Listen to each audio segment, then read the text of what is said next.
اس نے اپنا تعارف جو ہمیں قرآن کے ذریعے کروایا ہے، اس تعارف کے ساتھ ہم اللہ کو مانتے ہیں۔ اس بات کا اقرار زبان سے کرنا ہوگا۔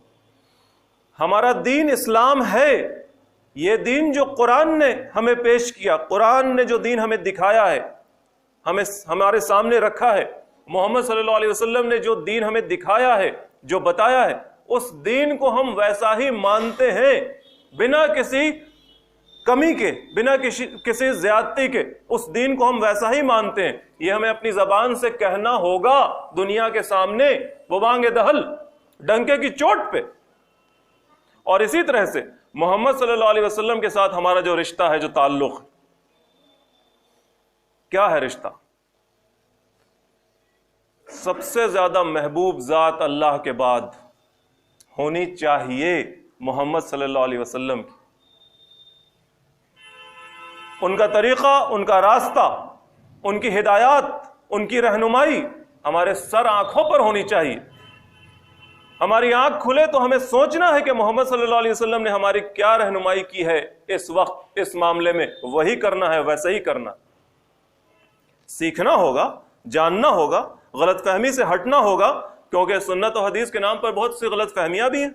آدمی ڈر جاتا ہے کہ وہ ایسے کرنا پڑے گا، ایسے رہنا پڑے گا۔ سیکھنا پڑے گا محمد صلی اللہ علیہ وسلم کی ہدایات کو، ان کی رہنمائی کو، جو اسوہ رسول کی شکل میں ہے، یعنی ان کے زندگی کے نمونے کی شکل میں ہے، جو ان کی سنت اور احادیث کی شکل میں ہے، اس کو جاننا ہوگا۔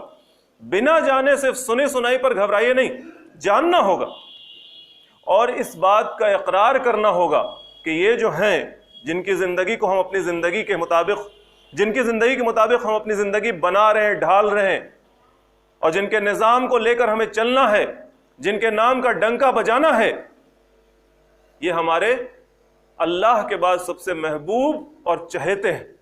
اس کا اقرار کرنا ہوگا۔ یہ آخری ہے، ان کے بعد کوئی ایسا نہیں آنے والا۔ اس بات کا اقرار اپنی زبان سے کرنا ہوگا۔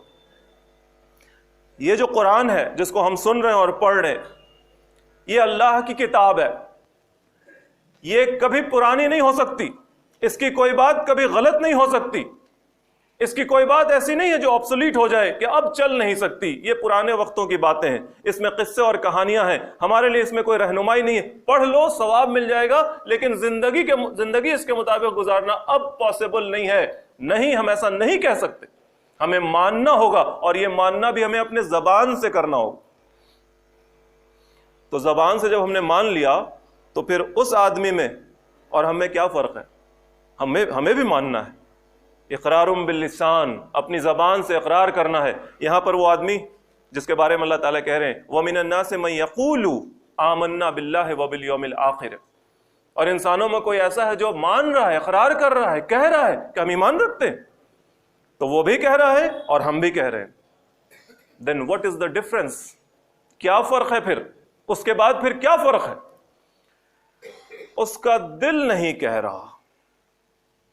اللہ تعالیٰ نے کہا نا فی قلوبہم مرض، اس کے دل میں روگ ہے، روگ۔ فی قلوبہم مرض، اس کے دل میں روگ ہے۔ کون سا روگ ہے؟ یہی یقین نہ رکھنے کا روگ۔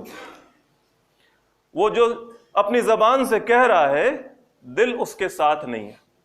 وہ کہہ رہا ہے کہ ہم ایمان رکھتے ہیں، لیکن اس کے دل میں اس بات کا یقین نہیں ہے۔ وہ اندر میں، دل سے مراد اس کے اندر کی جو کیفیت ہے، اس کی طبیعت میں اس بات کا، اس کی طبیعت اس بات کی تصدیق نہیں کرتی۔ جبکہ ایمان کے لیے ہمارے پاس یہ بات ضروری ہے نا کہ جس چیز کا ہم زبان سے اقرار کر رہے ہیں، اس چیز کی ہم دل سے بھی تصدیق کریں۔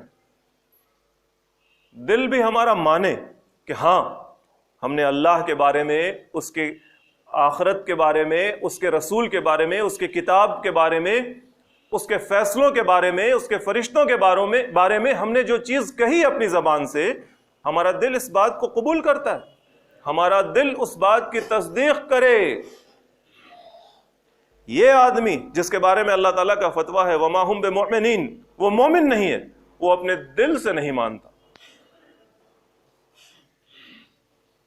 اونلی اٹرنس، صرف زبان سے ہے بات، وہ دل اس بات کی گواہی نہیں دیتا۔